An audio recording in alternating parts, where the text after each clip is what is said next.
अल्हम्दुलिल्लाह नहमदुहु व नस्तईनुहु व नस्तगफिरुहु व नु'मिनु बिही व नतवक्कलु अलैहि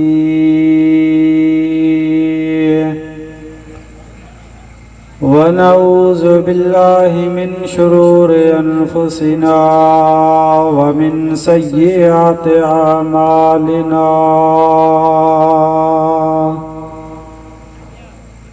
मन यहदिहिल्लाहु फला मुदिल्ल लहु व मन युद्लिल्हु फला हादिय लहु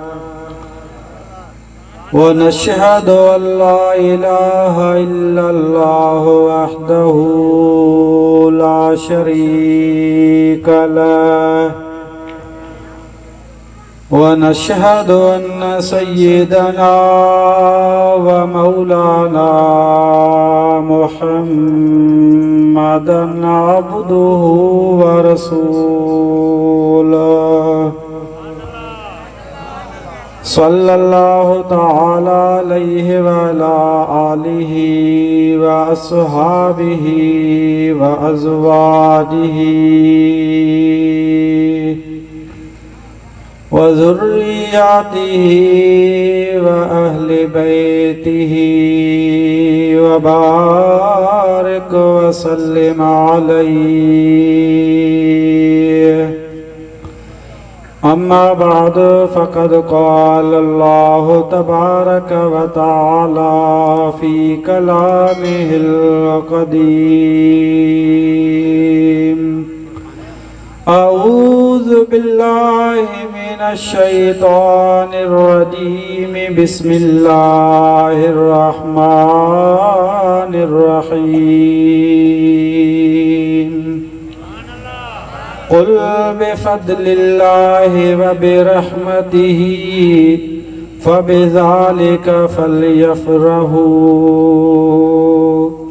हुव ख़ैरुम मिम्मा यजमऊन। सदक़ल्लाहु मौलानल अलियुल अज़ीम व बल्लगना रसूलुहुन नबियुल करीम व नहनु अला ज़ालिका मिनश शाहिदीन वश्शाकिरीन वल्हम्दुलिल्लाहि रब्बिल आलमीन। इन्नल्लाह व मलाइकतहु युसल्लूना अलन नबी या अय्युहल्लज़ीना आमनू सल्लु अलैहि व सल्लिमू तस्लीमा। सभई गॾी मुस्तफ़ा ते दुरूद पढ़ायो। अल्लाहुम्मा सल्लि अला सय्यिदना व नबियना व मौलाना मुहम्मदिन व आलिहि व अस्हाबिहि व अज़वाजिहि व ज़ुर्रिय्यतिहि व अहलि बैतिहि व बारिक व सल्लिम अलैहि।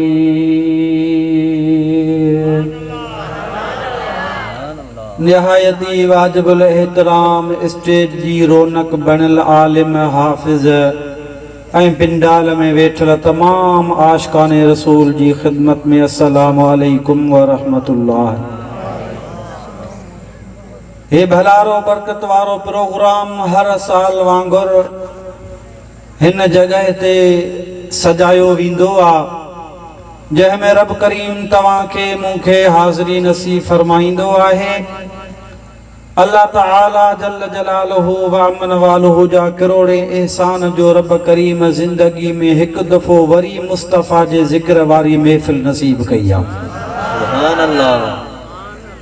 महबूबन करीमन जो ज़िक्र ॿुधी ॿुधाए पंहिंजे ईमान खे ताज़ो कंदा आहियूं। ऐं इहा दुआ भी घुरंदा आहियूं त मौला जी असां मुस्तफ़ा जो ज़िक्र ॿुधी ॿुधाए ख़ुशि था थियूं, असांजी औलाद खे बि इहे नेमतूं नसीब कजां। सुभान अल्लाह। हमेशा दुआ घुरंदा कयूं त मौला औलाद सालिह कजां, छो जो इंसान जी जेकॾहिं औलाद नेक सालिह थी थी पवे त इन जहिड़ी ॿी का नेमत थी कोन थी सघे। हज़रत पीर साईं पट धनी बादशाह रज़ी अल्लाह ताला अन्हु के जॾहिं हज़रत शाह अब्दुल लतीफ़ भेटाई चयो शादी कर, वरी हज़रत मखदूम मोहम्मद इस्माइल भी चयो शादी कर, उन खां बाद में हज़रत सैयद अब्दुल कादिर आखरीन भी चयो त शादी कर। पोइ पाण सभिनी खे इहो ई जवाब ॾींदा रहिया त औलाद अलाए कहिड़ी थिए, नेक थींदी नालो रोशन कंदी, पर जेकॾहिं औलाद ख़राब थींदी त पोइ वरी नालो ख़राब थींदो। अल्लाह जे सभिनी बाननि फरमायो मोहम्मद बका शादी कर, तुंहिंजी पुठीअ मां भले खां भला खोड़ थींदा पर हिकिड़ो चोॾींहं जो चंड थी उभरंदो। उन्हनि अल्लाह जे वलियनि जीअं चयो तीअं थियो। वाक़ई हज़रत रोज़े धणी रहमतुल्लाह अलैह ॼावा त चोॾींहं जो चंड थी उभरिया हा। ओ हज़रत पीर साईं रोज़े धणी रज़ी अल्लाह ताला अन्हु जंहिं जे ॼमण जूं अल्लाह जे वलियनि ख़ुशख़बरियूं ॾिनियूं, ओ हज़रत रोज़े धणी जंहिं पंहिंजी ज़िंदगी में महबूबन करीमन सल्लल्लाहु अलैहि वसल्लम जी का भी सुन्नत न छॾियूं, जा भी सुन्नत पढ़ियूं या ॿुधूं, हज़रत रोज़े धणी रज़ी अल्लाह ताला अन्हु उन्हनि हबीबन करीमन जी सुन्नतुनि ते अमल करे ॾेखारियो। सो तव्हां असां भी कोशिश कयूं पंहिंजी ज़िंदगी खे हर ॾींहं खे आख़िरी ॾींहुं सम्झी करे मुस्तफ़ा करीम जी सुन्नतुनि सां मुहबत कयूं। सुभान अल्लाह। जॾहिं महबूबन जी सुन्नतुनि सां मुहबत कंदासीं त मदीने वारो साईं ख़ुशि थींदा। अल्लाह जो हबीब जॾहिं ख़ुशि थींदा त यकीनन उम्मीद आहे त रब रहमान बि राज़ी थी पवंदो। हाणे सभई गॾिजी करे सलात शरीफ़ जो भेरो ॾियारियो त मूं जेका आयत सगोरी पढ़ी उन जो तर्जुमो अर्ज़ कयां। सभई गॾिजी सल्लल्लाहु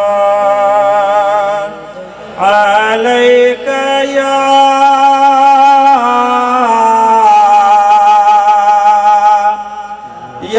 रसूल अल्लाह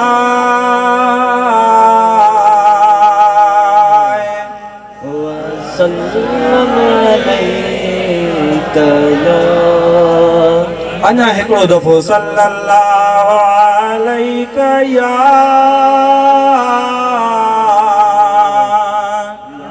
रसूल अल्लाह वसल्लम अलैका या हबीब अल्लाह।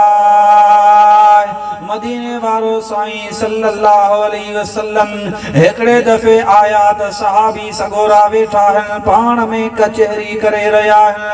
मुंहिंजे हबीब नबी सल्लल्लाहु अलैहि वसल्लम जी ज़ात बाबरकात जॾहिं साहबनि जे घर में अची तशरीफ़ फरमा थिया, मुस्तफ़ा करीम वेठा, वेहण खां कुझु देरि खां पोइ अल्लाह जे हबीब ख़ुशीअ जो इज़हार फरमायो। हबीब ख़ुशि थिया। छा थिया? महबूब मोहम्मद जे मुर्कण तामा सदके। सुभान अल्लाह। सुभान अल्लाह। महबूब मोहम्मद जे मुर्कण तामा सदके। अम्मा आयशा सिद्दीक़ा जे सोई लहण तमा सदके। अची अर्ज़ कयो अमेड़ी साईं सोई मूं विञाइया। अची अर्ज़ कयो अमेड़ी साईं सोई मूं विञाइया। सुनी सुई कपिड़ो रोशन रोशन करण तमां सदके महबूब मोहम्मद जे मोरे कण तमां सदके अल्लाह जे हबीब मुस्कुराए ॾिनो आहे सहाबी चवनि था या रसूल अल्लाह छा जे करे ख़ुशीअ जो इज़हार फरमायो पिया मदीने वारे साईं सल्लल्लाहु अलैहि वसल्लम फरमायो ओ मुंहिंजा सहाबो हाणे हाणे हज़रत जिब्रील अलैहिस्सलाम आयो उन जिब्रील जो ॻाल्हि कई आहे त मूं मुस्कुराए ॾिनो आहे सहाबी पुछनि था या रसूल अल्लाह जिब्रील छा चयो आहे पाण फरमायो जिब्रील मूंखे चयो आहे या रसूल अल्लाह जॾहिं तव्हांजो उम्मती तव्हांजे मथां हिकिड़ो दफ़ो दुरूद पढ़ंदो आहे त रब करीम न तुंहिंजे उम्मतीअ जे मथां 10 दफ़ा रहमतूं नाज़िल फरमाईंदो आहे सुभान अल्लाह चओ सुभान अल्लाह सुभान अल्लाह हिकिड़ो दफ़ो हुज़ूर जो उम्मती दुरूद पढ़े रब करीम 10 दफ़ा उन ते रहमत नाज़िल करे उन जा 10 गुनाह भी माफ़ करे अदा इन खां वधीक ॿियो छा खपे सभई पढ़ो सल्लल्लाहु जो आवाज़ डबल महसूस थो कराए ॻाल्हाइण में या रसूल अल्लाह वा सल्लम अलैका या हबीब अल्लाह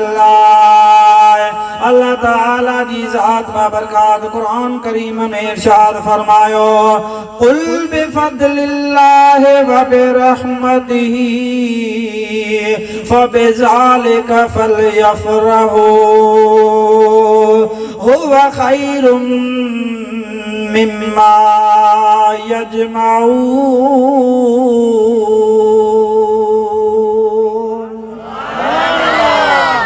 अल्लाह जो कुरान जेको रब करीम जल जलालुहु अमन वालो पंहिंजे हबीब जे मथां नाज़िल फरमायो आहे उन कुरान करीम खे ॾिसण बि इबादत पढ़ण बि इबादत उन कुरान करीम सां जेको माण्हू दुनिया में लव लॻाईंदो आहे जेकॾहिं दुनिया में कुरान सां मुहबत हूंदी त क़यामत तोड़े क़बर में कुरान गॾु हूंदो सुभान अल्लाह ओ अल्लाह जो मिठड़ो कुरान जंहिंमें रब करीम फरमाए तो मुंहिंजा हबीब सल्लल्लाहु अलैहि वसल्लम तू पंहिंजी उम्मत खे चई ॿुधाए या अल्लाह ऐं पंहिंजी उम्मत खे छा चवां रब करीम फरमाए तो बिफद्लिल्लाहि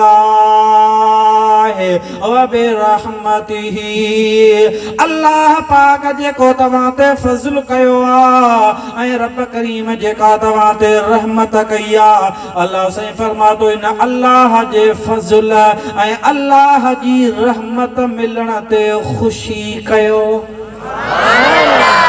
छा कयो तो खुशी फज़ल ऐं रहमत रब ॾिना अल्लाह से फरमातो इन ते खुशी कयो आलिम फरमान था फज़ल मां मुराद कुरान रहमत मां मुराद रसूलुल्लाह जी ज़ात अदा जेकॾहिं फज़ल मां मुराद जेकॾहिं कुरान हुजे तॾहिं बि अखियुनि ते जे मुस्तफ़ा हुजे तॾहिं बि अखियुनि ते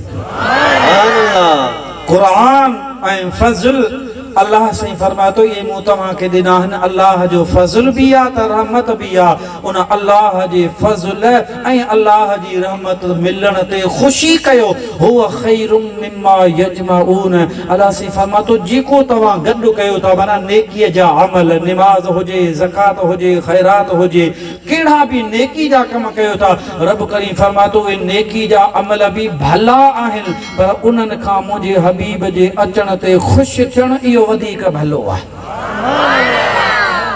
मदीने वारो साईं सल्लल्लाहु अलैहि वसल्लम अञा ज़मीन जे तख़्ते ते आयो कोन्हे को हबीबन करीमन खां अॻु में हिकिड़ो अल्लाह जो नबी आहे जंहिंजो नालो आहे हज़रत दानियाल अलैहिस्सलाम।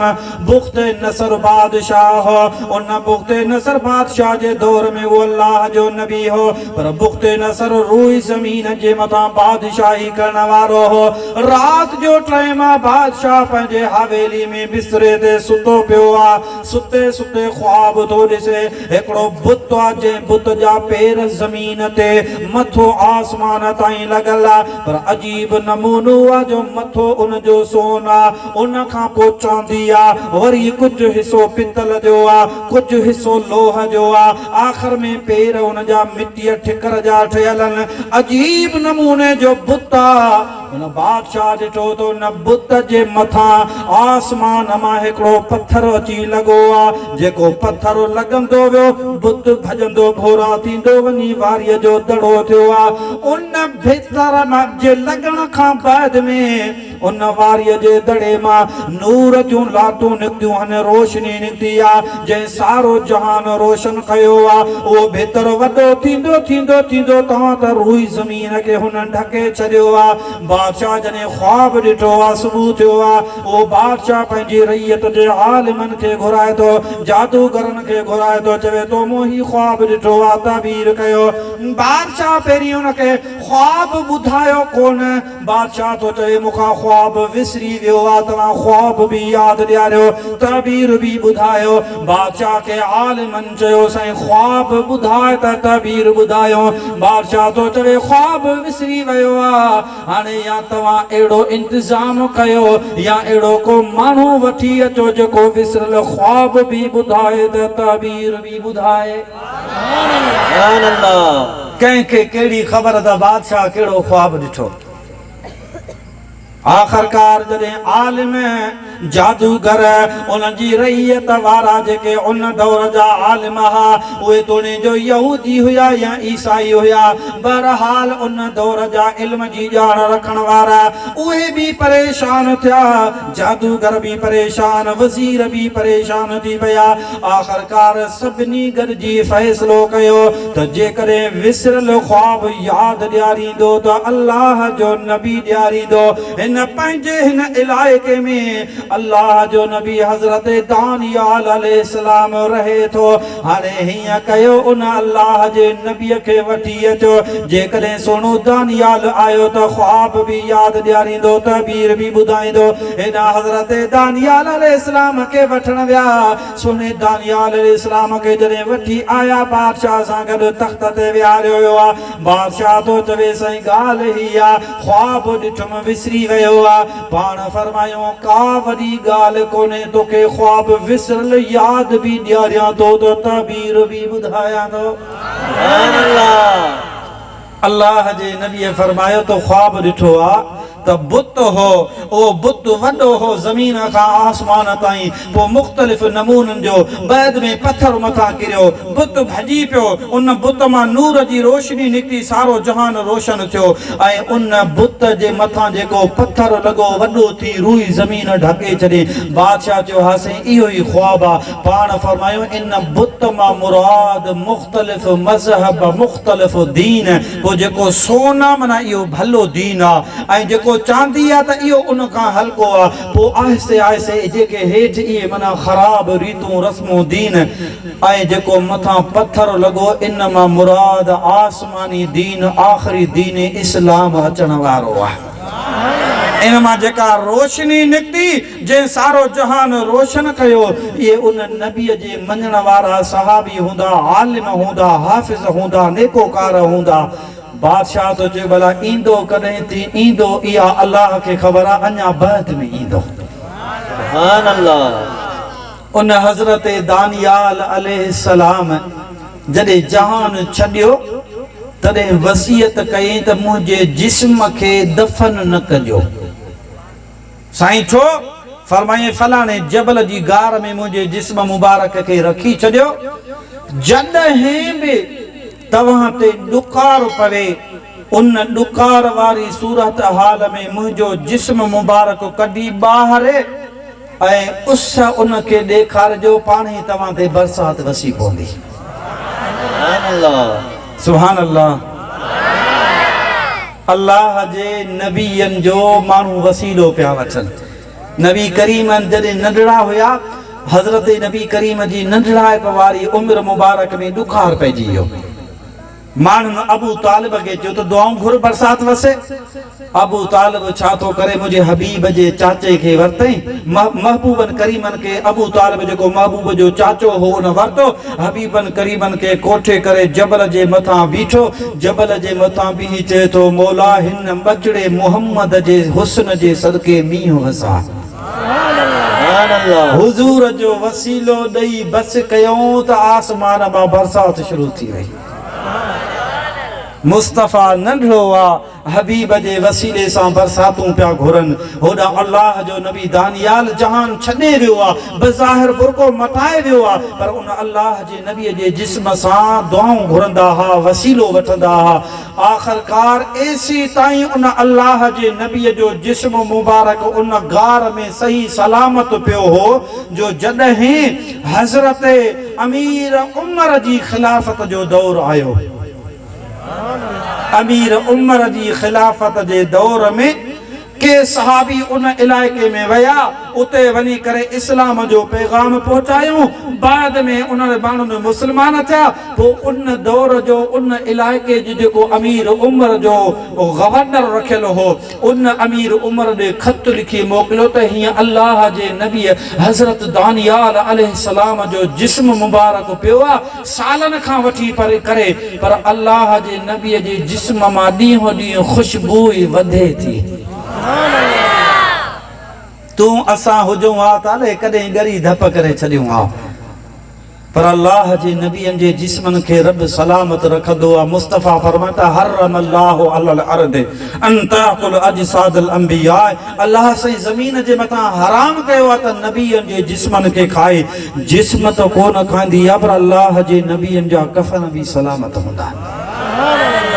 हज़रत नबी करीम जो या अल्लाह जे नबीअनि जो त शान वॾो, पर पीर साईं रोज़े धणी रज़ी अल्लाह ताला ने जॾहिं जहान छॾियो, उन खां पोइ सदन साहिबज़ादे पीर साईं तजर धणीअ बि जहान छॾियो। पीर साईं तजर धणीअ खां पोइ गादी ते वेठो आहे हज़रत पीर साईं अली गोहर शाह अव्वल पीर साईं असगर साईं। सुभान अल्लाह, सुभान अल्लाह। जेको आलिम भी हो, वॾो शाइर भी हुयो।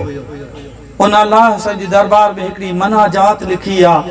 आलिमन फरमायो आहे त जेको रात जे टेम ते असर जे टेम ते उहा मनाजात पढ़ी अल्लाह खे सॾड़ा कंदो त रब उन जी दुआ क़बूल कंदो।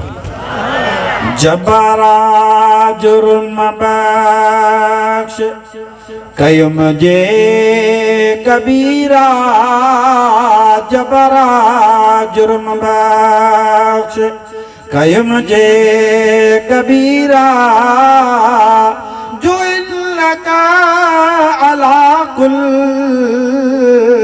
शैइन कदीरा, जबरा जुर्म बख्श। सुनी सवाल असगर जो कर शाह शफकत, जो तू आहीं सबन लए समी बसीरा। उन पीर साईं असगर साईं रज़ी अल्लाह ताला अन्हु जी गादी नशीनी वारो दौर। हज़रत पीर साईं रोज़े वारे के 15 साल या 17 साल थी विया जहान छॾे के। बाद में पीर साईं तजर वारा भी जहान छॾे विया। जॾहिं रात जो टाइम पीर साईं असगर साईं सुता पिया, ख्वाब जी हालत में हज़रत रोज़े धणीअ ज़ियारत कराई आहे।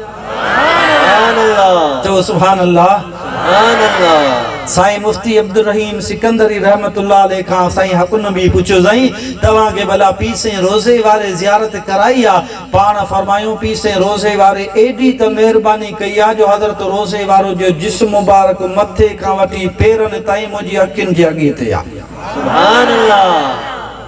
तू असांजो नारे वारा फ़कीर, भत खाइण वारा, पर हू हज़रत रोज़े वारे जी रमज़ में फना थिया हा।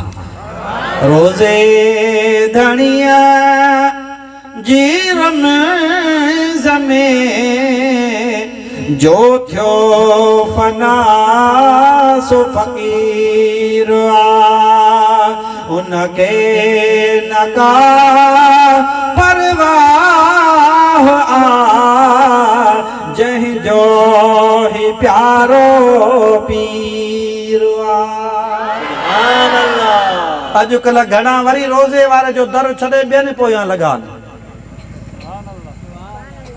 जागो था। हिकिड़े त वरी ताज़ो लिखियो आहे नालो कोन थो खणांसि जो मोतबर कोन्हे जो नालो खणांसि।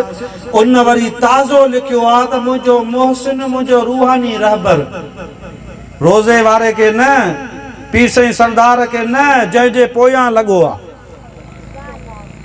अदा तोखे इहो मुबारक असांखे रोज़े वारो मुबारक। जेको सैयद खे छॾे जेको सैयद जो दर सो बि जहिड़ो तहिड़ो न इमाम हुसैन जे बचड़े जो दर छॾे ॿियनि जे पोयां लॻे त पोइ पंहिंजी क़िस्मत फिटल अथसि। पर असां था चऊं मुंहिंजा मौला तुंहिंजा लख एहसान जो तोखे असांखे रोज़े वारे जे पुखड़े लॻायो आहे। ओहो हज़रत रोज़े धणी रज़ी अल्लाह ताला अन्हु पाण जहान मां बुरको मटायो संदसि साहिबज़ादे बि बुरको मटायो आहे। 15 17 या 19 सालनि खां बाद में पीर साईं रोज़े धणी रज़ी अल्लाह ताला अन्हु हज़रत पीर साईं असगर साईं के ज़ियारत कराई आहे। पाण फरमाइनि था असांखे दरियाव जो पाणी तंग थो करे हाणे हीअं करे असांजा जिस्म हिन जाइ तां कढी ॿी जाइ ते दफ़न करे। साहिबज़ादे पीर साईं असगर साईं सोचियो अले जे कहिड़ो ख्वाब आहे। हिकिड़ी रात ॾिठई छॾे ॾिनई ॿी रात वरी साॻियो ख्वाब ॾिठई वरी बि सोची अले जे छा आहे वरी टी रात थी आहे। हज़रत रोज़े वारा फरमाइनि था ओ असगर साईं आउं तुंहिंजो ॾाढो तोखे 3 रातियुनि खां चवां पियो असांजा जिस्म कढ पाणी तकलीफ़ थो ॾे। सुबुह जो पीर साईं असगर साईं पंहिंजे साहिबज़ादनि सां मुरीदनि सां ख़ातमनि सां सलाह मशवरे खण खां बाद में फरमायूं बाबा हीअ ॻाल्हि आहे फ़क़ीरनि जो क़िबला जिस्म मुबारक कढो। हाणे हज़रत रोज़े वारे जो जिस्म मुबारक पेटीअ में आहे ऐं पीर साईं तजर वारे जो जिस्म मुबारक बि पेटी में आहे। जॾहिं ॿाहिरि कढी हाणे मौजूद दरगाह शरीफ़ ॾे रवाना था थियनि फ़क़ीरनि अर्ज़ु कयो क़िबला असांखे असांजे मुर्शिद हज़रत रोज़े धणीअ जो दीदार कराए। सुभान अल्लाह। अब अल्लाह जो गुजा 17 साल थी विया अले छा हूंदो अल्लाह जे गुज के ज़ाहिर कोन कबो। फ़क़ीर था चवनि क़िबला असांजो ईमान ऐं अक़ीदो आहे असांजो मुर्शिद हज़रत रोज़े धणी कामिल मुर्शिद आहे अल्लाह जो वली आहे। वलीअ जो जिस्म भी सलामत कफन भी सलामत। मेहरबानी कयो असां रोज़े वारे के ज़ाहिर में अॻ में कोन ॾिठो हो अॼु त ना उम्मीद न कर रोज़े धणीअ जो दीदार था कराए। जॾहिं पीर साईं असगर साईं घणे इसरार खां बाद में पेटी मुबारक जो मथां जो ढक खोलियो आहे त हज़रत रोज़े वारे जो जिस्म सलामत कफन भी सलामत। मोह मुबारक तां जॾहिं कफन खे हटायो आहे त हज़रत रोज़े वारे जी ॾाढ़ी मुबारक में जेको गुस्ल ॾिनो हो उन गुस्ल वारे पाणीअ जा कतरा भी अञा मौजूद हुया। अदा जे कदहीं 1400 साल या 1200 साल बाद में रसूलुल्लाह जो बचड़ो अचे जेकरे उन जो जिस्म सलामत त अल्लाह जे नबियन जा भी जिस्म सलामत हूंदा है। हज़रत दानियाल अलैहिस्सलाम जे लाइ अमीर उमर दे खत लिखी मोकिलियो। हज़रत अमीर उमर खत पढ़ियो खत पढ़ी खिली ॾिनो खिली ॾेई करे पाण फरमाइनि था अल्लाह जे नबी हज़रत दानियाल अलैहिस्सलाम अल्लाह जी दरबार में दुआ घुरी हुई ओ मुंहिंजा मौला मूंखे हिन जहान मां घुराई त अहिड़ो इंतज़ाम कजां या त आख़िरी नबीअ जो दीदार कराइजां या मुस्तफ़ा जे कंहिं सहाबीअ जो दीदार कराइजां। चओ सुभान अल्लाह। मौला मुस्तफ़ा जो पहिरीं दीदार कराइजां या हबीब जे सहाबीअ जो। हिकु मुहम्मद आहे सभिनी हुस्न वारन में हसीन हिक मोहम्मद आहे सभिनी हुस्न वारन में हसीन वमा अरसलनाका इल्ला रहमतल लिल आलमीन वमा अरसलनाका इल्ला रहमतल लिल आलमीन। ताल खन प्यारी हुस्न जा कुल हिस्सा चालिया हिक मिलो यूसुफ के बाकी ॿिया 39 ज़ोर सां सुभान अल्लाह था चओ। ताल खन प्यारे हुस्न जा कुल हिस्सा 40 हिक मिलो यूसुफ के बाकी ॿिया 39 से मिलिया महबूब खे सब मोहब्बत नूर मुबीन वमा अरसलनाका इल्ला रहमतल लिल आलमीन। चो हिक मोहम्मद आहे सभिनी हुस्न वारन में हसीन हिक मोहम्मद आहे सभिनी हुस्न वारन में हसीन वमा अरसलनाका इल्ला रहमतल लिल आलमीन। सूह यूसुफ जी ॾिसीते औरतुन हथ जान क्या पर मोहम्मद के ॾिठो जने तन तसर कुर्बान क्या।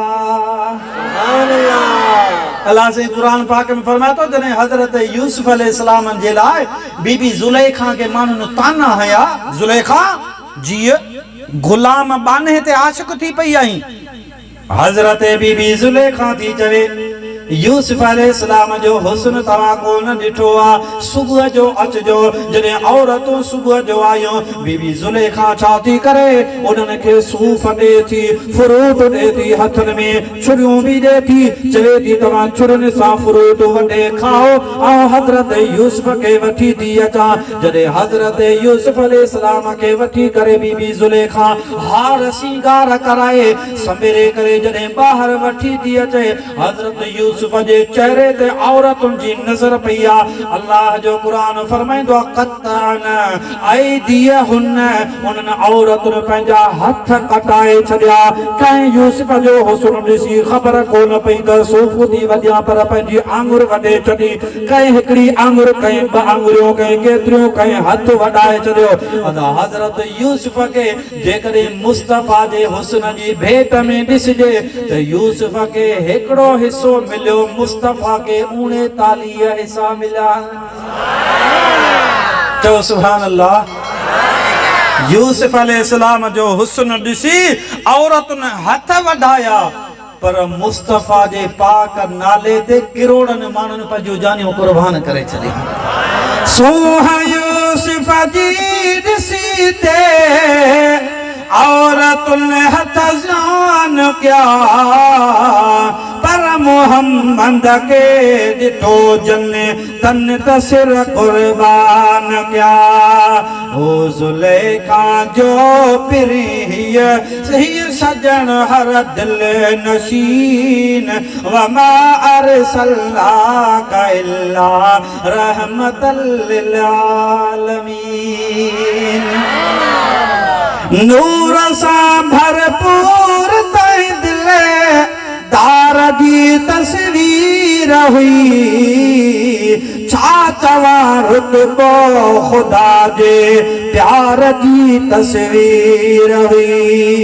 जंहिं ॾिठो तंहिं यार ते कले मूं पढ़ी आंदो यकीन वमा अरसलनाका इल्ला रहमतल लिल आलमीन। ऐ महेशरा ईद थी वई जो मिलो आली जनाब जंहिंजी ज़ियारत करण सां हज अकबरीअ जो थई सवाब। सुभान अल्लाह। ऐ महेसरा ईद थी वई जो मिलो आली जनाब जंहिंजी ज़ियारत करण सां हज अकबरीअ जो थई सवाब। आ ग़ुलाम नबी असांजो दिलरबा ईमान दीन वमा अरसलनाका इल्ला रहमतल लिल आलमीन। हिकु मुहम्मद आहे सभिनी हुस्न वारनि में हसीन वमा अरसलनाका इल्ला रहमतल लिल आलमीन। अल्लाह जे नबी हजरत दानियाल जे लाए अमीर उमर फरमाए तो इन अल्लाह जे नबी दुआ घुरी हुई मौला या मुखे नबी करीम जो दीदार नसीब कजा या नबी करीम जे सहाबी जो दीदार कराए जा।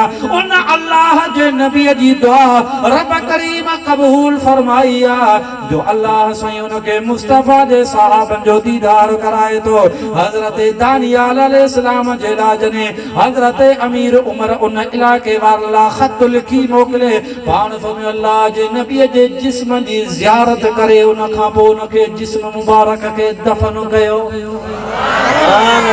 हजरत दानियाल जे पाक चेहरे तां जॾहिं जो कपड़ो हटायो अल्लाह जे नबी दानियाल मुस्कुराए ॾिनो। चओ सुभान अल्लाह। माण्हू चवंदा आहिनि नऊज़ बिल्लाह नऊज़ बिल्लाह नऊज़ बिल्लाह न चइजे पर इहे देवबंदी वाहबी था चवनि त नबी मरी मिटी थी वियो आहे। असां जहिड़ो इंसान हो बस चवनि था तुंहिंजो जिस्म मरे खां पोइ अलाए छा हाल में हूंदो पर जिस्म मरे त कहिड़ो पर हींअर ई मुल्हा जे जिस्म में बदबू ई हूंदी आहे पर अल्लाह जे नबीअनि जो जिस्म हिकु त सलामत हूंदो आहे ॿियो उन जे जिस्म में बदबू ई कोन थींदी आहे। अल्लाह जे नबीअनि जे जिस्म में ख़ुशबू ई हूंदी आहे।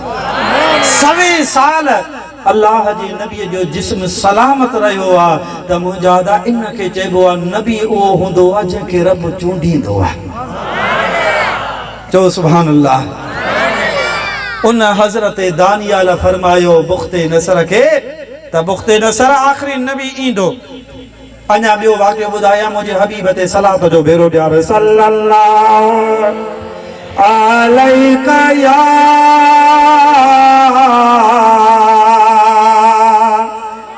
या रसूल अल्लाह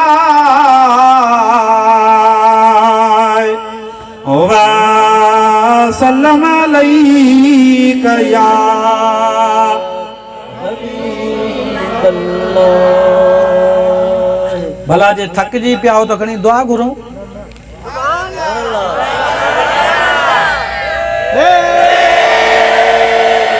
अञा ज़ोर सां नारो लॻाए भला।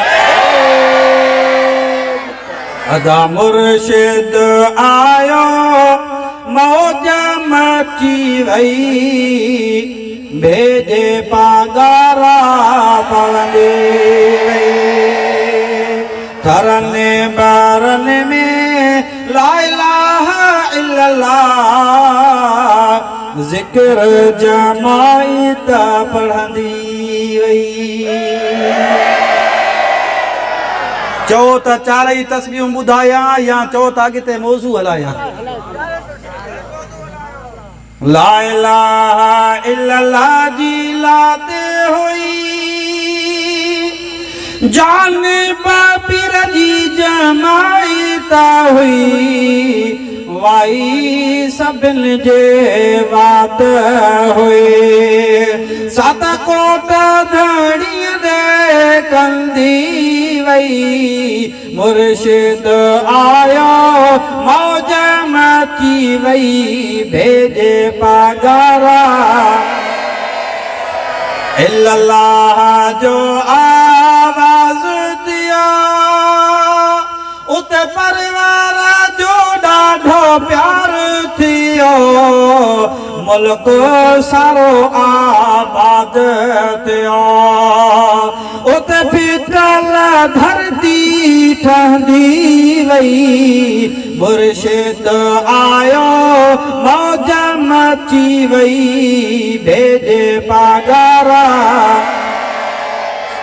अल्लाह अल्लाह चवण आदत तनजी दाज वरतल शहादत तनजी बेसान है हाजत तनजी ओ सिर ते सख्तियूं सहंदी वई मुर्शिद आयो मौज मची वई भेजे पागारा पवंदे हो जो बेकार दिया उते रोज़े धड़ियों जो राज थियो खान ॾाहेरी शायर थियो जंहिंजी मौज में मीशन वहंदी वई मुर्शिद आयो मौज मची वई भेजे पागारा पवंदे ज़ोर असांजा हिकिड़ो दफ़ो दायो हज़रत नबी करीम सल्लल्लाहु अलैहि वसल्लम अञा जवान आहिनि हिकिड़ो बादशाह हुआ तुबै अव्वल उन जो नालो आहे हमीरी जे लक़ब सां मशहूर आहे उहो बादशाह सगोरो एॾे त वॾे काफ़िले सां गॾु मुल्कनि जा दौरा करण जे लाइ रवानो थियो आहे उन सां गॾु जेके उठनि ऐं घोड़नि ते माण्हू सवार हुआ 1,80,000 माण्हू हुया उठनि ऐं घोड़नि ते इहा रिवायत अॻ में मूं न पढ़ी हुई इहो त पढ़ियो हुअमि त काफ़िले ते निकिता पर इहा ताज़ी नई ॻाल्हि पढ़ी हुअमि हाणे 2-3 ॾींहं थींदा 1,80,000 माण्हू उठनि घोड़नि खचरनि ते सवार हुआ ऐं 1,13,000 माण्हू प्यादल हुया एॾे वॾे काफ़िले सां बादशाह सफ़र ते निकितो आहे सब खां पहिरीं फिरंदो फिरंदो काबे शरीफ़ मके पाक में आयो आहे अल्लाह जे घर काबे शरीफ़ जो ख़िलाफ़ चाढ़ियईं उन खां पोइ रवानो थियो आहे 400 आलिम बि उन बादशाह सां गॾु हुया हाणे बादशाह जो काफ़िलो हलंदो हलंदो हलंदो उन जाइ ते आयो आहे जिते अॼु मुस्तफ़ा जो मदीनो आहे किथे आयो नालो खणो त मुस्तफ़ा मदीनो ॾेखारे चओ मदीने पाक में मान तो चाहियां त मूं वटि सोन चांदी ज़र हुजे मान तो चाहियां त मूं वटि सोन चांदी ज़र हुजे तो घुरां तो खां त तुंहिंजे दर अॻियां मुंहिंजो घर हुजे मुस्तफ़ा जे शहर में रहण जे लाइ जॻह मिले त ॿियो छा खपे सिंध में मूं तुंहिंजे सदके खाधो पीतो खोड़वा तुंहिंजो हिकु मौलूद मिठड़ा मुंहिंजे लाइ किरोड़वा गंज ॿिया काॾे कबाजे तो जहिड़ो गोहर मिले तो घुरां तो खां त तुंहिंजे दर अॻियां मुंहिंजो घर हुजे अल्लाह जे हबीब जे शहर मां उन बादशाह जो गुज़र थियो आहे अॼु खां तक़रीबन मुस्तफ़ा जी विलादत खां हबीब जे मदीने में अचण खां 1000 साल अॻु में उन बादशाह सां गॾु जेके आलिम बि हुया उन्हनि आलिमनि में हिकिड़ो वॾो आलिम हो मिसाल जीअं हज़रत साईं मुफ्ती मोहम्मद रहीम सिकंदरिया इन वांगुरु वॾो आलिमनि में निर्वार आलिम हो उन आलिम आसमानी किताब पढ़िया हुया नबी करीम जी ज़ात बाबरकात जे अचण जा पार पता निशानियूं हर शइ हुन जा पढ़ियल हुआ मार्ज नबूवत में हिकिड़ो वाक़ियो आहे हिकिड़ो यहूदी हो, तौरेत रोज़ानी तिलावत कंदो हो। तिलावत कंदे कंदे तौरेत में जॾहिं नबी करीम जो नालो अचे त उहो बदबख्त नालो फाड़े छॾे। हिकिड़े ॾींहुं नालो हबीब जो फाड़े, ॿिए ॾींहुं वरी तौरेत खोले त उन महबूब जे नाले हिकिड़े वारे जाइ ते हाणे 2 नाला लिखिया पिया आहिनि। ॿिए ॾींहुं बि वरी हबीब जो नालो फाड़ी, वरी टियों ॾींहुं थियो, ॾिसे त हबीब जा नाला मुबारक 5 पिया, वरी ॿिए ॾींहुं 12, ईअं नाला वधंदा वञनि। आख़िरकार हिन चयो त आहे छा मोहम्मद अहमद आहे केरु जंहिंजे नाला रोज़ानी वधनि पिया, खुटनि कोन था। आख़िरकार उते जा जेके यहूदी आलिम हुआ उन्हनि वटि वियो। उन्हनि यहूदियुनि जे आलिमनि चयो इहो आख़िरी नबी आहे जंहिंजो ज़िक्र असांजे तौरेत में मौजूदु आहे, भला ॾे ख़बर कॾहिं ईंदो। उहे आलिम यहूदी चवनि था त हीउ ज़मानो हले पियो, हिन ज़माने में उहो नबी अचण वारो आहे। उन यहूदियुनि जे आलिमनि जी ॻाल्हि ॿुधी भला किथे ईंदो, चो ॼमंदो मके में, आख़िरी ज़िंदगी मदीने में गुज़ारींदो। उन यहूदी शख़्स जी दिलि में पहिरीं त नफ़रत हुई, हाणे हबीब जी मुहबत जागी पई आहे। पंहिंजे इलाइक़े खां चढ़ी ख़दर ते सवारी करे सफ़र करे रवानो थियो आहे। पंध कंदो कंदो जॾहिं मुस्तफ़ा जे मदीने पहुतो आहे, हबीब जे मदीने में पहुतो त मुंहिंजे हबीब खे 3 ॾींहं थी विया। हबीब हिन जहान मां बुरको मटाए विया, रोज़े अतहर में वञी मुस्तफ़ा आरामी थिया। पर मुंहिंजो इहो अक़ीदो आहे, रुगो मुंहिंजो न अहले सुन्नत जे सभिनी आलिमनि जो ऐं वलीयनि जो अक़ीदो आहे त अॼु बि मुस्तफ़ा जो ज़मानो आहे। छो जो क़ुरान अॼु बि रसूलुल्लाह वारो, कलमो अॼु बि रसूलुल्लाह जो आहे, दीन इस्लाम अॼु बि रसूलुल्लाह जो आहे, अॼु बि शरीयत रसूलुल्लाह जी आहे, त ज़मानो बि रसूलुल्लाह जो आहे। उन मदीने शरीफ में जॾहिं पहुतो, सभ खां पहिरीं उन शख़्स जी नबी करीम जे सहाबी हज़रत सलमान फारसी सां मुलाक़ात थी आहे। हज़रत सलमान बि नबी करीम जे सहाबनि में तमामु हसीन व जमील हूंदो हो। सलमान फारसी खे ॾिसी चवे तो तूं नबी आहीं मुहम्मद? पाण फरमायो न, आउं नबी कोन आहियां, उन मुस्तफ़ा जो ग़ुलाम आहियां। अदाऊं यहूदी आहियां, शाम मुल्क जो आहियां, तव्हांजे नबीअ जो मूं शान आसमानी किताबनि में पढ़ियो आहे, हेॾो पंधु करे आयो आहियां, हाणे हल उन हबीब सां त मिलाए। हज़रत सलमान फारसी हुन जी दिलि जी ॻाल्हि रखी, मतां ॿुधायां त महबूब ज़ाहिरी बुरको मटाए विया आहिनि, मतां उनखे ॾुख थिए, उनखे वठी करे सिधो हज़रत अलीअ वटि आयो आहे। उन शख़्स मतां बीह करे चयो, ऐं मोहम्मद तो ते सलाम। साहबन जा फट वरी ताज़ा थी पिया। मस्जिद नबवी में हबीब जो नालो ॿुधो तिन रोज राड़ो पइजी वियो आहे। सभु सहाबी रोअण शुरू थी विया, शेरे ख़ुदा बि रोई रहियो आहे, ॿिया सहाबी बि रोअनि पिया। सम्झी विया त हीउ को ॿाहिरि जो आहे, हिन खे ख़बर कोन्हे त को हबीब ज़ाहिरी हयाती मुबारका मां बुरको मटाए विया।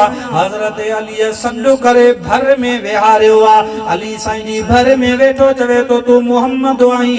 पाण फरमायो मुहम्मद कोन आहियां, हबीब जो ग़ुलाम अली आहियां, मुंहिंजो नालो अली आहे। चवे तो अली तोखे मुबारक हुजे, तुंहिंजो बि नालो आसमानी किताबनि में रब मोकिलियो आहे। चओ सुभान अल्लाह। रात भी चयो में ते लाइक फ़कीर दर्स वठो प्रोग्राम। अॼुकल्ह नओं फ़िरक़ो निकितो आहे पंहिंजे इलाइक़े में। उहे वरी छा था चवनि, बाबा सिकंदरी जेके आहिनि न, इहे सिकंदरी इमाम हसन हुसैन खे कोन था मञनि। चओ अल्लाह साईं अहिड़नि खां बचाए। चओ आमीन। उन ॾींहुं मरी वञूं जंहिं ॾींहुं असांजी दिलि में मुंहिंजे हबीब जे अहल बैत सां नफ़रत हुजे, मौला असांखे मारी त रसूलुल्लाह जे अहल बैत जी मुहबत में मारिजां। असीं त दुआऊं घुरूं, मौला बेअदबी खां बचाइजां। इनकार त परे जी ॻाल्हि आहे, हुज़ूर जे बचड़नि जो इनकार केरु कंदो? मुनाफ़िक़ हूंदो। असां त मुरीद पीर पागारे जा आहियूं। पागारो जेकॾहिं औलाद आहे त सोणे अलीअ जी औलाद आहे। अदा कंहिंजी औलाद आहे? पीसे सरदार तो आले अली जी औलाद आही हकल है दरियसा कुफर खे कंदाए रब्बानी रज़ा ते तुंहिंजी आहे तयारी मशर जे मैदान में कजा कुर्बदारे पगारा प्यारा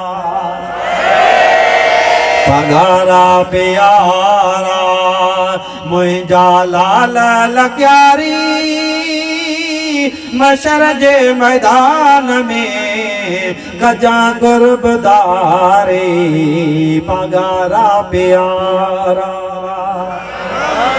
उन्हनि खे ॿुधायूं था वञी पंहिंजे बाबे खां पुछो अहिड़ी तव्हां हुज़ूर जे बचड़नि जी तारीफ़ कंदा ई कोन आहियो जहिड़ी सिकंदरी बयान कंदा आहियो। अदा शेरे खुदा खे वो यहूदी तो चवे यहूदी अली जीअ मुबारक हुजे तुंहिंजो नालो तुंहिंजो ज़िक्र भी आसमानी किताबनि में मौजूद आ। हज़रत शेरे खुदा रज़ी अल्लाह ताला ने रोई पिया। वो शख्स तो चवे भला तू जेकॾहिं अली आही नबीअ जो गुलाम आही मुखे बुधाए मोहम्मद अरबी किथे आ। हजरत अली फरमांदा तू बुधाए पेरी केर आही किथे जो आही चवे तो मुझो नालो फलाणो आ शाम मुल्क जो आया यहूदी आया रोजानी तौरात जी तिलावत कंदो हुयस। उन आसमानी किताब में तवा जे नबी जो नालो दिठो वो साड़ खां फाड़ींदो हुयस नाला वधंदा विया आखिर उन हबीब जी मोहब्बत मुजी दिल में पैदा दिया। ओ शेरे खुदा जल्दी करे जो पंध करे आयो या दीदार द कराए। हजरत अली फरमांदा मुझे हबीब करीम के तत्वे दियो थी व्यान जो महबूब वनी रोजे अतहर में आरामी दियल। वो शख्स रोई करे चवे तो अली भला बुधाए उन नबी जूं अखियों केड़ियों हुयूं अखियों। हजरत अली शेरे खुदा फरमांदा मुस्तफा जो अखियों उहे हुयूं जो नबी करीम पान फरमायो तनाम ऐनाया वला यनाम कल्बी मोहम्मद जो अखियों निंड कंदियूं आहिनि मुंहिंजी दिलि सदाई जागंदी आ। हबीब जो अखियों उहे हुयूं मुस्तफा फरमांदा तव्हां अॻिते ॾिसंदा आहियो तव्हांखे पोइते जी ख़बर कोन्हे मोहम्मद जी अखियुनि में रब इहा ताक़त रखी आ जेतिरो अॻिते ॾिसंदो आहियां एतिरो पोइते ॾिसंदो आहियां। ओ हजरत अली भला बुधाए उन नबी जो चेहरो केड़ो हो। हजरत अली फरमा तो कुरान तो बुधाया रब करीम फरमाइंदो वद्दुहा ओ मुंहिंजा हबीब तुंहिंजे पाक रोशन चेहरे जो मूंखे कसम आ। हजरत अली फरमाता मुझे हबीब जो चेहरो मुबारक चंड जे मिसल हो एडो तो सुनो हो जो बयान कोन तो करे सके। वो यहूदी तो चवे सुना अली उन नबी जा वार भला किया होया। अज मुताजी हदीस पाक पढ़िया मदीने वाले साईं सल्लल्लाहु अलैहि वसल्लम फरमायो आ एकड़ी रिवायत में अग में पढ़ियो हम तो जिब्रील के 600 पर होया पर अज पढ़ियो तो जिब्रील के 6 लाख पर होया। पर उन्होंने परन जी मुझे हबीब जे पाक एकड़े वार मुबारक जे अगे ते सामो जिब्रील जा सब पर लाजवाब थी वञनि। मुस्तफा जे हिकड़े वार मुबारक जी ताकत जिब्रील जे परन खां वधीक। जिब्रील वो यहूदी तो चवे अली उन नबी जो कद कीअं हो पाण फरमायो न डिघो न छोटो दरमियानो पर जेकॾहिं हबीब बीठल हुजे त सभिनी में निर्वार वेठल हुजे त सभिनी में निर्वार। अञा यहूदी तो चवे प्यारा अली उन नबी जो सीनो पेट कीअं हुयो तुंहिंजो मुंहिंजो पेट वॾो थी वेंदो आहे, वधी वेंदो आहे, या छाती ॿाहिरि निकिरी ईंदी आहे। हज़रत अली फरमा तो मुंहिंजे हबीब जो सीनो ऐं पेट मुबारक सिधा बराबर में हुया, न छाती अॻिते निकतल न पेट निकतल, मुस्तफ़ा जो पेट ऐं सीनो बराबर ऐं सुहिणा हुया। अली भला ॿुधाए उन नबीअ जी पुठी मुबारक कीअं हुई? पाण फरमाए मुंहिंजे हबीब जा कुल्हा मुबारक बि सिधा हुया, उन्हनि कुल्हनि मुबारकनि जे विच ते कबूतर जे आने जेतिरो गोश्त जे मिसाल निकतल हो, उन जे मथां कुदरती कलम सां ला इलाहा इल्लल्लाह मुहम्मदुर रसूलुल्लाह लिखियल हो।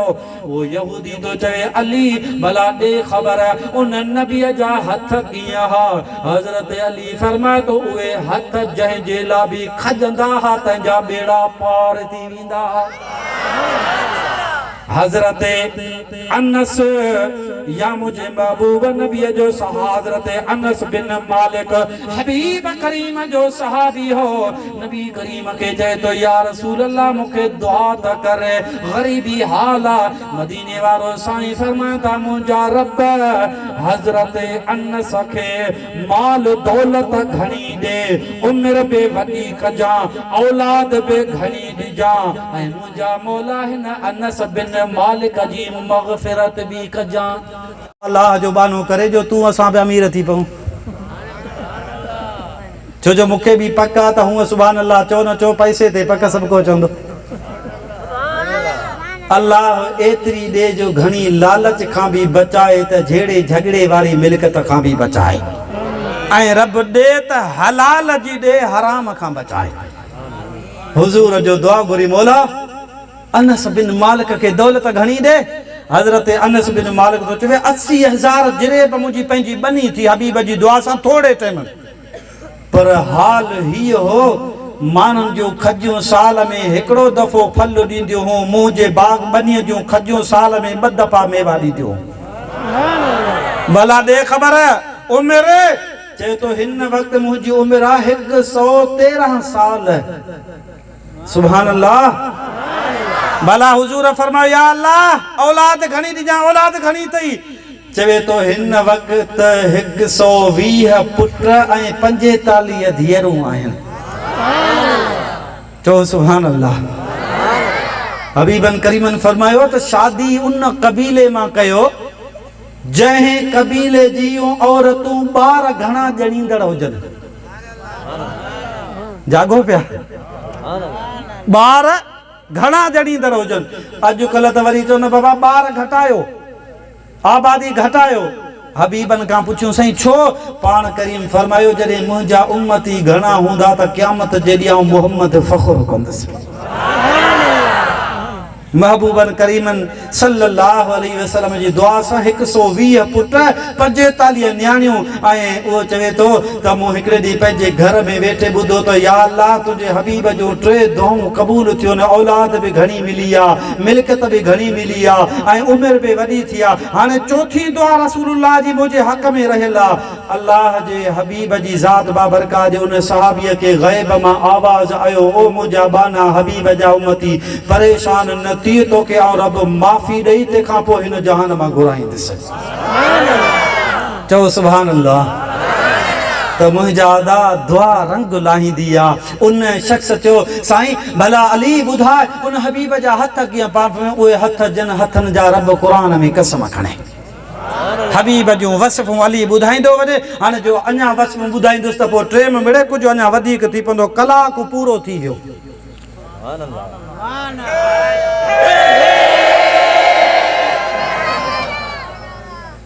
कलाक थी वियो।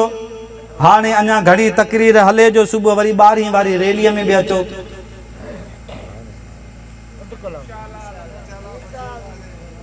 टे बि त ॿुधायो न, जमील अचियो आहे त अधु कलाक, हाणे अवी फ़ैसिलो ॿुधायो भला 2 कलाक। हा फजर बि न पढ़ूं, रैलीअ में बि न अचूं। बस हाणे साईं जी ॻाल्हि खे पाणी ॾियूं था। इंशाअल्लाह अधु कलाक में कोशिशि करे दुआ घुरंदासीं। हबीब ते सलात पढ़ो सल्लल्लाहु अलैका या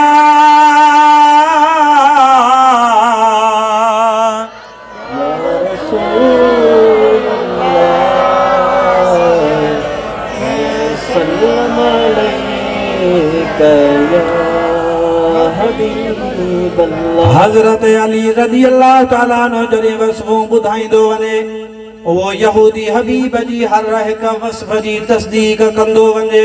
ओ अली जीअं तूं ॿुधाई तो आसमानी किताबनि में भी मुहम्मद अरबी लाइ ईअं ई लिखियलु आहे। हजरत अली ॿुधाईंदो वञे हबीब जो चेहरो हीअं चवे ईअं आसमानी किताब में लिखियल। बहरहाल हबीब जो वसूं ॿुधाए ॿुधाए जॾहिं बस कई आहे हजरत अलीअ खे चवे तो सुहिणा अली उन हबीब जे जिस्म लॻल का शइ त मूंखे ॾेखारे दीदार था कयां। हजरत अलीअ पंहिंजी घरवारी हजरत अम्मा फातिमा ज़हरा रज़ी अल्लाह ताला अन्हा ॾे माण्हू मोकिलियो आहे। फातिमा ज़हरा खां हबीब जो पाक जुबो मुबारक खणी अचो। हजरत फातिमा खां हजरत नबी करीम जो जुबो मुबारक खणी आया। उन यहूदी सगोरे नबी करीम जो जुबो मुबारक चुमी खणी जो सूंघई। हबीब जो जुबो मुबारक सूंघे बस कई कलमो पढ़ण शुरू थी वियो। अदा जन्ने ॾिठो मुझे महबूबा के से मोहब्बत में मस्तान थिया। जन ॾिठो मुझे महबूबा के से मोहब्बत में मस्तान थिया। हुस्न हबीब करीम जो ॾिसी काफ़र भी मुस्लमान थिया। जने ॾिठो मुझे महबूबा के से मोहब्बत में मस्तान थिया। हबीब करीम जो जुबो मुबारक सूंघे सूंघण खां पोइ कलमो पढ़े बस करे चवे तो ओ शेरे खुदा हाणे गॾिजी उन हबीब जी पाक मुसरपुर अनवार ते त वठी हल। मुंहिंजा दा हज़रत अली शेरे खुदा गॾिजी रसूलुल्लाह जे रोज़े ते वठी तो अचे। हबीब जे पाक मज़हर अतहर जे मथां मज़ारे अतहर जे मथां बिही करे चवे तो ओ मुहम्मद अरबी तो ते ईमान आंदम तुझे मथा नाज़िल कयल कुरान ते ईमान आंदम तुझे दीन के सचो मनम हाणे कलमो पढ़ी मुसलमान थियो आया मुझी क़यामत जे ॾींहुं पार तो जे। एतिरो चई हथ खणी चए तो मुंहिंजा मौला अॻे त कटो काफ़र हुयुसि हाणे मुसलमान थियो आया। मौला हाणे मुस्तफ़ा जी तो मज़ार ॾेखारी आहे हाणे मूंखे ज़िंदगी न खपे। मौला इन ई जाइ ते मूंखे मार मूंखे कबर मुस्तफ़ा जे मदीने में नसीब दे। ओहो मुझो तुझो हबीब नबी सल्लल्लाहु अलैहि वसल्लम जेको अञा आयो कोने आलिम बादशाह मदीने जे शहर में पहुता। गाल याद आ न इन जाते गाल छड़ी वरी गाल बि अची वई। हाणे उन जाते मुस्तफ़ा जे मदीने जा पार पता ॾिसी उन आलिमन जो वॾो जेको आलिम हो उन फरमायो अबा आलिम हो मुंहिंजा शागिर्द हो जी साईं हाणे तव्हां खे इजाज़त आ बादशाह सां गॾिजी भले तव्हां पंहिंजे मुल्क मोटी वञो आऊं पंहिंजी बाक़ी ज़िंदगी हाणे हिन ई शहर में गुज़ारींदुसि। आलिम चवण लॻा असांजा उस्ताद महिरबानी करे ॿुधाए ॻाल्हि कहिड़ी आहे जो हिन शहर में रही थो। वो आलिम फरमातो इन जे करे रहां थो जो हीउ शहर अॼु त यसरफ जे नाले सां मशहूर आहे पर कंहिं दौर में हीउ मुस्तफ़ा जो मदीनो थींदो। अल्लाह जो हबीब इन शहर में अची रहंदा हाणे बाक़ी जेका मुंहिंजी ज़िंदगी आहे हिते गुज़ारियां थो। जॾहिं आलिम मुस्तफ़ा जी ॻाल्हि कई आहे उहे 400 जेके 399 शागिर्द उहे बि वेही रहिया। बादशाह खे वञी वज़ीरनि ॿुधायो साईं हीअ ॻाल्हि आहे आलिम बि कोन था हलनि उन जा ख़ादिम शागिर्द बि कोन था हलनि। बादशाह उन आलिम ॾे हली आयो जो क़दुरदान बादशाह हो इल्म जो क़दुरु कंदो हो। हली करे अची चवे तो आलम सगोरा भला ॿुधा ॻाल्हि छा आहे आलम सॼी ॻाल्हि करे ॿुधाई आहे त हीउ मुस्तफ़ा जो मदीनो थींदो हाणे हबीब जे शहर खे कोन थो छॾियां उन बादशाह खे अल्लाह ताक़त ॾिनी हुई वरी दौलत वारो बादशाह हो उन आलिमनि खे घर ठाराए ॾिनई घर ठाराए ॾियण खां पोइ हिकिड़ी माड़ी ठाराई उन माड़ीअ जी चाबी उन वॾे आलिम जे हवाले कई हिकिड़ो ख़त बि लिखी उहो बि उन आलिम जे हवाले कई आलिम खे चवे थो जेकॾहिं तुंहिंजे दौर में मुंहिंजो मोहम्मद अरबी अचे उन हबीब खे मुंहिंजा सलाम बि चइजां ऐं मुंहिंजो इहो ख़त बि पहुचाइजां पर जेकॾहिं तुंहिंजे दौर में न अचे त इहो ख़त वरी तूं पंहिंजी औलाद खे ॾिजां उहे संभाले रखनि ईअं हलाए जो सिलसिले खे जॾहिं उहो हबीब अचे त उन हबीब खे मुंहिंजा सलाम बि ॾिजो ऐं हबीब खे चइजो या रसूल अल्लाह तुबे अवल बादशाह तो ते आण ॾिठो ईमान आणे वियो आहे क़यामत जे ॾींहुं मुंहिंजी पारत हुजे सुभान अल्लाह आलिम सगोरो उहो बि वीचारो गुज़ारे वियो उन जो नस्ल हलंदो वियो तां त 1000 साल पूरो थियो हबीब के थिया ने 1400 कुछ मथे साल हिन जहान मां बुरको मटाए खे पर जेकॾहिं ॾिठो वञे त ई खणी चइजे 3 हिस्सा गुज़री विया पूरो 1000 साल जॾहिं जो थियो त हेॾा मुस्तफ़ा मके पाक खां हिजरत करे मदीने ॾे अचनि था अल्लाह जो हबीब सल्लल्लाहु अलैहि वसल्लम हाने जॾहिं मदीने शरीफ ॾे अचनि था मुस्तफ़ा करीम जा उते कुझु सहाबी अॻे रहंदा हुआ उन्हनि खे ख़बर पई आहे अॼु हबीब जे इस्तक़बाल जे लाइ ॿाहिरि निकिरी आया हिकिड़े ॾींहुं इंतज़ारु कयूं ॿिए ॾींहुं इंतज़ारु कयूं 3 ॾींहं इंतज़ारु कयूं 3 ॾींहं या 5 ॾींहं जॾहिं मुस्तफ़ा करीम उठड़ीअ मुबारक ते सवार आहे अॻु में हबीब जी सवारी आहे पुठियों अबू बकर सिद्दीक़ हाने मुस्तफ़ा जी सवारी अचे पई उन्हनि जी सहाबनि जी जॾहिं मुस्तफ़ा जी सवारी ते नज़र पई आहे चवनि पिया त लाल बदर अलैना मिन सनियातिल वदाई वजब शुक्र अलैना मादा लिल्लाह दाई अॼु त असां ते चोॾीअ जो चंड सनियतुल वदा जबलनि खां उभरी आयो आहे हाणे मुस्तफ़ा जो आया उहे सहाबी ईअं कतारूं ठाहे बीठा जीअं पीर साईं सरदार ईंदो आहे पोइ पाण फ़क़ीर ज़ियारत लाइ रोड जे ॿिन्ही पासनि खां कतारूं ठाहे बीहंदा आहियूं ईअं ई मुस्तफ़ा जा सहाबी हबीब जे इस्तक़बाल में कतारूं ठाहे बीठा मूं जॾहिं इहा रिवायत पढ़ी पोइ मूंखे पक थी वई मूं चयो क़ुर्बान असां हज़रत रोज़े वारे जी जमायत था वञूं जो हज़रत रोज़े वारे जी जमायत अॼु बि उन मुस्तफ़ा जे सहाबनि वारी सुन्नत ते अमल करे रही आहे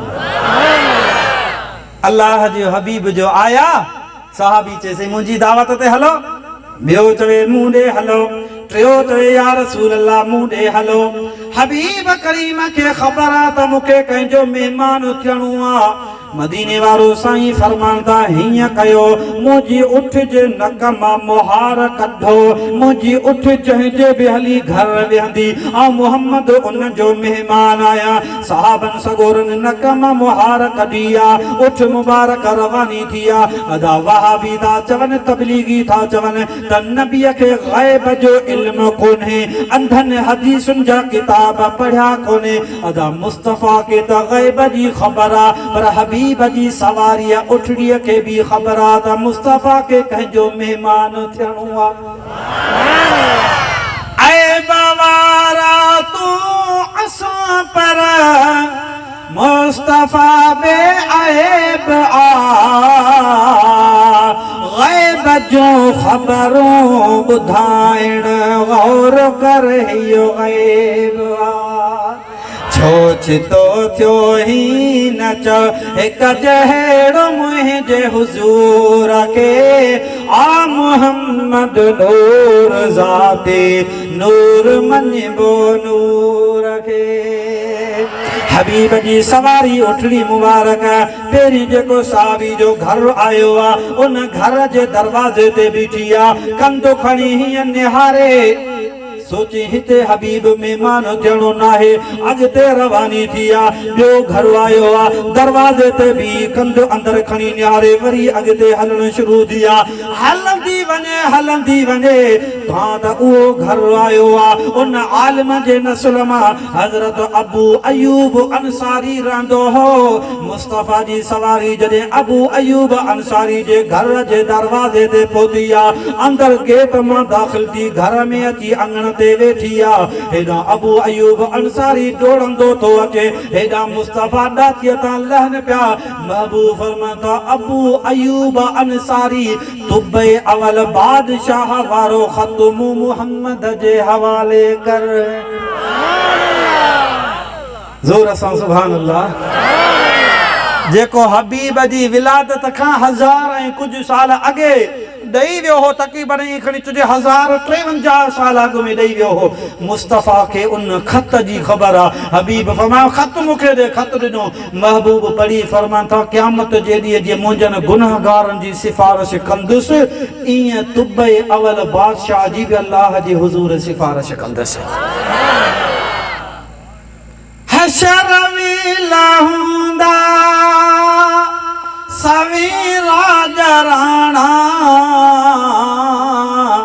तनीमी मुहम्मद परे खां सुञाणा हुंदुसि छो ते कारे जो झंडो हथनि में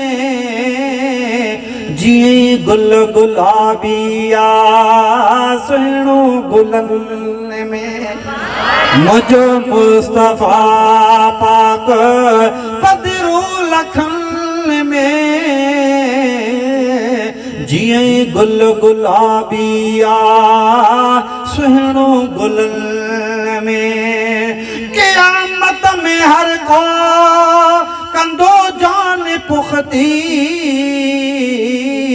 पर मुहम्मद जे मन में या उम्मती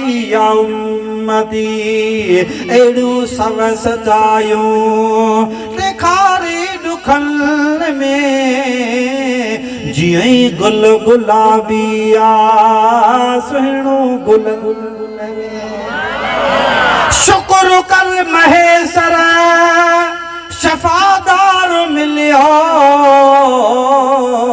सचो साथ ॾींदड़ वफ़ादार मिलियो ग़ुलाम नबी दी ख़ुशी हर वतन में जीअं गुल गुलाबिया सुहिणो गुलनि में सच ॿुधायो ख़ुशि थियो था वाह अम्मा आमिना केॾी न हुज़ूर जी अम्मा ख़ुशि थी हूंदी जॾहिं मुस्तफ़ा खे ॼणे पंहिंजी झोलीअ में खयो हूंदई हबीबन करीमन सल्लल्लाहु अलैहि वसल्लम जी उहा विलादत बासआदत वारी रात अॼोकी रात आहे जहे रात दुआ पे घुरे मौला इन हबीब के मूं रात में मोकिल ॾींहुं दुआ पे घुरे मौला इन हबीब के मूं ॾींहुं में मोकिल अल्लाह ताला फरमाए थो अहिड़ो इंतज़ाम कयां रात बि ख़ुशि ॾींहुं बि ख़ुशि कीअं असुर वेल आंदो मौला महबूबन जी ज़ात खे न को ॾींहं के दुख पहुतो न को रंज रात खे असुर वेल आंदो मौला हाणे यार आऊं थकिजी पियो यार छो जो सांझी खां पोइ वारियां मोरी जी भर में हिकिड़ो जलसो करे पोइ तव्हां वटि आयो आहियां रोज़ानी रात जो कॾहिं 2 जलसा कॾहिं हिकिड़ो रोज़ानी उहा रात ख़ाली कोन्हे जे रात जलसो न हुजे हिकिड़े वॾेरे मूंखे चयो मूंखे चई मौली साहिब तव्हां मौलियुनि जी सीज़न अची वई आहे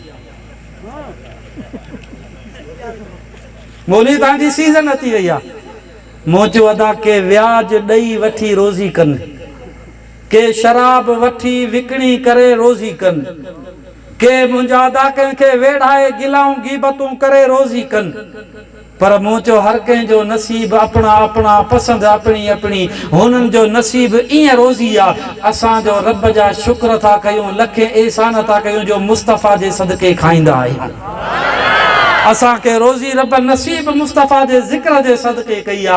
मुझो तव्हांजो त पंहिंजो नसीब आ, असांजो पंहिंजो नसीब आ। पर यार दुआ कयो अल्लाह असांजी ज़िंदगी ईमान वारी ॾे, इज़त वारी ॾे ऐं रब मरण वक़्तु कलमो नसीब करे। पर मरण खां अॻु रब एसी ताईं न मारे, ज़िंदगी में हिकिड़ो दफ़ो मुस्तफ़ा जो दर ॾेखारे पोइ मारे। उन हबीब सां मोहब्बत कयूं, उन हबीब जी शरीयत ते अमल कयूं, निमाज़ जी पाबंदी कयूं। छो जो निमाज़ असां वटि तमामु घटि थी पई आहे। माण्हू चवंदा आहिनि त तव्हां सुन्नी बेनिमाज़ी आहियो, पोइ चंद माण्हुनि जे करे असांजे सभिनी सुन्ननि ते माण्हू आङुर खणंदा आहिनि। ओ मुस्तफ़ा जा आशिक़ रसूलुल्लाह जा उम्मती बेनिमाज़ी न हुजे, मुस्तफ़ा जो आशिक़ निमाज़ी हुजे। अमल कोन आहिनि, नेकियूं कोन आहिनि, आयूं तो गुनाहगार बदकार बुछड़ा। पर यार निमाज़ अल्लाह जो फर्ज़ आहे। तूं औलाद ॾिसी अखियूं ठारी, दौलत ॾिसी अखियूं ठारी। मदीने वारे मीर खां पुछियो या रसूलल्लाह तुंहिंजूं अखियूं छा में ठरंदियूं आहिनि? पाण फरमायो मुंहिंजूं ही अखियूं निमाज़ में ठरंदियूं आहिनि। ऐं क़ुरान पाक में घणे में घणो जेको रब करीम हुकुम कयो आहे सो निमाज़ जो, उन खां बाद में ज़कात जो आहे। हबीब जा उम्मती पाण निमाज़ी थी पवंदासीं त मुस्तफ़ा अञा वधीक ख़ुशि थींदा।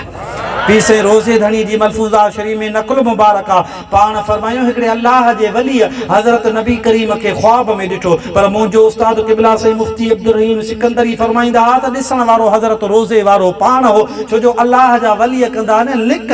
पाण फरमायो हिकिड़े अल्लाह जे वली महबूब के ज़ियारत में ख्वाब में ज़ियारत करे चए तो या रसूल अल्लाह तव्हांजो उर्स कजे या न कजे। मदीने वारे साईं फरमायो जेको पीसे रोज़े वारे जी मकतूबात शरीफ़ में मौजूद आहे। पाण फरमायो मन फरेह बिना फरेहना बिही, असांजी जेको ख़ुशी कंदो आहे ऐं मोहम्मद उन खां ख़ुशि थींदो आहे। अदा मीलाद करे को ख़ुशि थिए, उर्स करे देगियूं लाहे को ख़ुशि थिए, ऐं को वरी निमाज़ पढ़ी ख़ुशि थिए, हबीब जी शरीयत ते अमल करे ख़ुशि थिए। मुस्तफ़ा उन खां अञा वधीक ख़ुशि थींदा। लाज़मी नाहे तूं वॾो उर्स कर, भला जे ॿी तौफ़ीक़ नाहे घर में सुबुह शाम जेका मानी खाऊं था उन टाइम अर्ज़ु कयूं मौला ही रसूलुल्लाह जे उर्स करे मानी था खाऊं। आलिमनि फरमायो त नियत इहा करे मानी खा तोखे रसूलुल्लाह जे उर्स जेतिरो सवाब मिलंदो। उन मुस्तफ़ा सां मोहब्बत कयूं, पंहिंजे औलाद के मुझे हबीब जूं ॻाल्हियूं सेखारियूं, मुस्तफ़ा जी सुन्नतुनि खां वाक़ुफ़ कयूं। जॾहिं तुंहिंजा मुंहिंजा बचड़ा हबीब जी सुन्नतुनि खां वाक़ुफ़ थींदा, मुस्तफ़ा जी ज़िंदगी खां वाक़ुफ़ थींदा, पोइ न कॾहिं वहाबी थींदो न शियो थींदो, उहो पको सुन्नी रोज़े धड़ीअ जो मुरीद रहंदो। अल्लाह ताला मुंहिंजो चवणु तव्हांजो ॿुधणु क़बूल फरमाए। हाणे आउं तव्हांजी दावत ते हली आयुसि। सुभाणे वरी आऊं तव्हांखे दावत थो ॾियां। कहिड़ी दावत?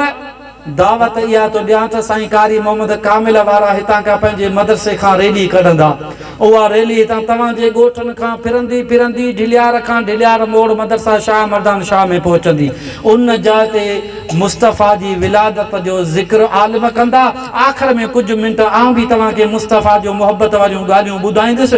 उन खां बाद में रसूलुल्लाह जे उर्स मुबारक जो लंगर बि तयारु कयो वियो आहे जेको तव्हांखे खारायो वेंदो। सुभाणे पंहिंजूं सभु मसरूफ़ियतूं छॾे अलाह साईं मुसीबत खां इम्तिहान खां बीमारी खां बचाए चओ आमीन। बाक़ी जेके दुनियावी मसरूफ़ियतूं थोड़ियूं घणियूं उन्हनि खे छॾे सुभाणे हिकिड़ो ॾींहुं साल में मुस्तफ़ा जा पाण सभु ॼाणी थींदासीं। पोइ जीअं महबूब जे सहाबनि जॾहिं मुस्तफ़ा मदीने में पहुतो त सहाबनि हुज़ूर जो जुलूस कढियो हो। हाणे तव्हीं असीं ज़ाहिरी हुज़ूर जी हयाती में त कोन आहियूं त महबूब जे ज़माने में, पर हबीब जी ज़ाहिरी हयाती खां बाद में। पर तुंहिंजो मुंहिंजो अक़ीदो आहे जिते मुस्तफ़ा जा आशिक़ गॾु थी हबीब जो ज़िक्र कंदा आहिनि, मुंहिंजे हबीब खे उनजी ख़बर पवंदी आहे। मुस्तफ़ा सुञाणींदो आहे। इन महफ़िल में सुभाणे रैलीअ में हितां खां पंहिंजे ॻोठ खां निकिरजो।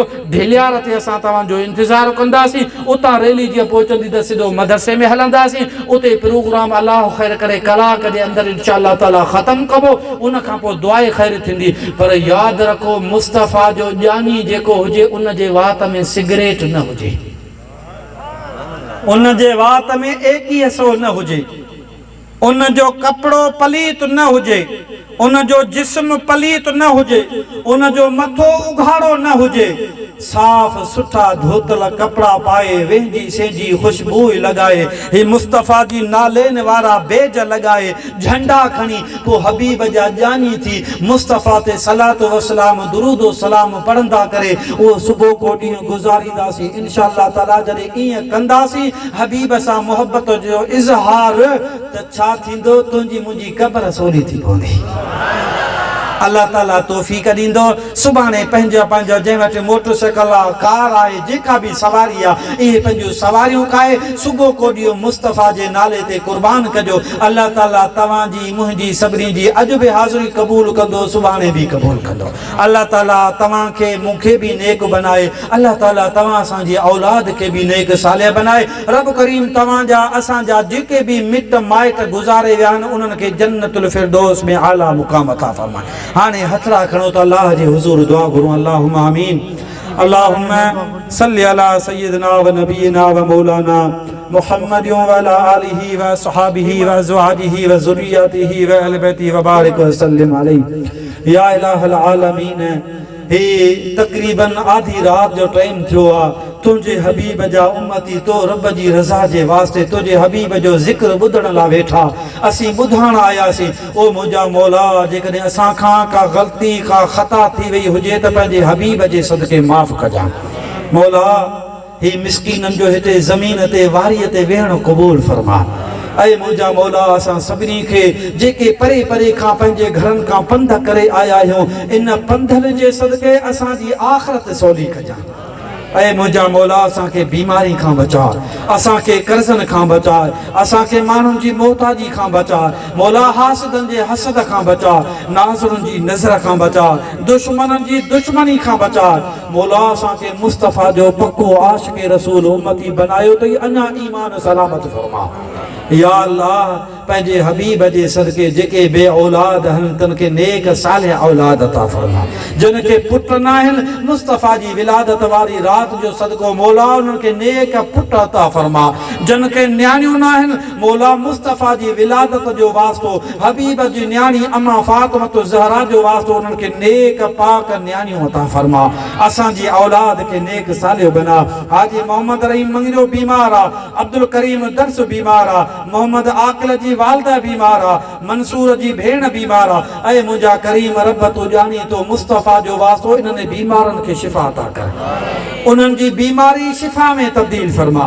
मौला पंहिंजे हबीब जे सदके असांखे ख्वारी वारी ज़िंदगी खां ख्वारी वारे मौत खां बचा। ज़िंदगी इज़त जी ॾे मौत इज़त जो ॾिजां मरण वक़्तु मौला कलमो नसीब कजां। ऐं मुंहिंजा मौला एसी ताईं न मारिजां हिकिड़ो दफ़ो दिलबर नबीअ जो दर ॾेखारे पोइ मारिजां। करीम रब पंहिंजे हबीब जे सदके हिन महफ़िल जो सवाब मदीने वारे साईं जी दरबार में तोहफ़ो हदियो नज़रानो पेश कयूं था क़बूल फरमा। नबी करीम जे वसीले सां 1.25 लख नबीअनि हबीब जे वालदैन बचड़नि न्याणियुनि घर वारियुनि अहल बैतनि चइनि यारनि अशरतुल मुबशरीन तमाम सहाबा सहाबियात जे पाक रूहनि खे हिन महफ़िल जो सवाब पेश कयूं था क़बूल फरमा। या अल्लाह ख़ुसूसन हज़रत पीराने पीर जे रूह मुबारक खे हिन महफ़िल जो सवाब पेश कयूं था। हज़रत पीर साईं रोज़ी धणीअ जे रूह मुबारक खे पेश कयूं था। पीर साईं रोज़ी धणी जे वालदैन उस्तादनि मुर्शिदनि संदसि दरगाह जा जेके बि सजादा नशीन जान छॾे विया आहिनि उन्हनि जे पाक रूहनि खे पेश कंदो क़बूल फरमा। ख़ुसूसन हज़रत पीर साईं शाह मदान शाह सानी सोने छठ धणीअ जे रूह मुबारक खे पेश कयूं था। पीर साईं छठ धणीअ जे वालदैन संदसि घरवारी मौजूद पीर साईं जे घरवारी जे रूह मुबारकनि खे पेश कयूं था। साईं मुफ्ती अब्दुल रहीम सिकंदरी अल्लामा खादिम हुसैन रिज़वी ऐं महबूब जी उम्मत जे सभिनी वलियनि जे पाक रूहनि खे हिन महफ़िल जो सवाब पेश कयूं था क़बूल फरमा। या अल्लाह उन्हनि जे वसीले सां हिन ॻोठ वारनि जा जेके बि मिट माइट अज़ीज़ क़रीब मर्द औरतूं जहान छॾे विया उन्हनि जे रूहनि खे बख़्शियूं था। असीं जेके बि हिते हाज़िर आहियूं असां मां जंहिंजा मिट माइट अज़ीज़ क़रीब गुज़ारे विया मौला सभिनी जे रूहनि खे हिन महफ़िल जो सवाब बख़्शियूं था क़बूल फरमा। या अल्लाह हाजी मोहम्मद रहीम मंगरीअ खे बि सिहत ॾे मौला उन जी बीमारी शिफ़ा में तब्दील कर। ऐं मुंहिंजा मौला उनखे बीमारीअ खां पोइ वरी नेक पुट जी बि औलाद ॾे। करीम रब मुस्तफ़ा जे सदके ही जन गॾिजी करे पाण में ॻोठ वारनि दाणो दाणो दाख़िल करे तुंहिंजे हबीब जो उर्स कयो आहे। मौला तूं ॼाणी तो सभिनी जे माल रोज़ी रिज़्क़ इज़त ईमान औलाद में बरकत अता फरमा। सभिनी खे उन्हनि जे घर वारनि खे पको निमाज़ी बना। मौला मदीने वारे मीर जे सदके असां सभिनी खे पको निमाज़ी बना। या अल्लाह असांजे महबूब मुर्शिद मौजूद पीर साईं सरदार खे सेहत तंदुरुस्ती वारी खिज़री हयाती अता फरमा। पीर साईं सरदार जे भाइरनि जो अहल औलाद जो दरगाह पाक जो जुबली जमात जो ख़ैर फरमा।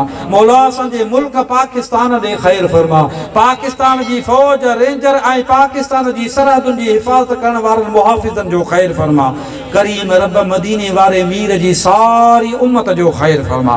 हे इको साउंड वारो जेको शायदि मीरपुर ख़ास खां आयो आहे, करीम रब हिन तुंहिंजे हबीब जे उर्स में इको भलो हलायो आहे। या अल्लाह नज़र खां बि बचाइजां, बरकत वारी रोज़ी बि कुशादी ॾिजां।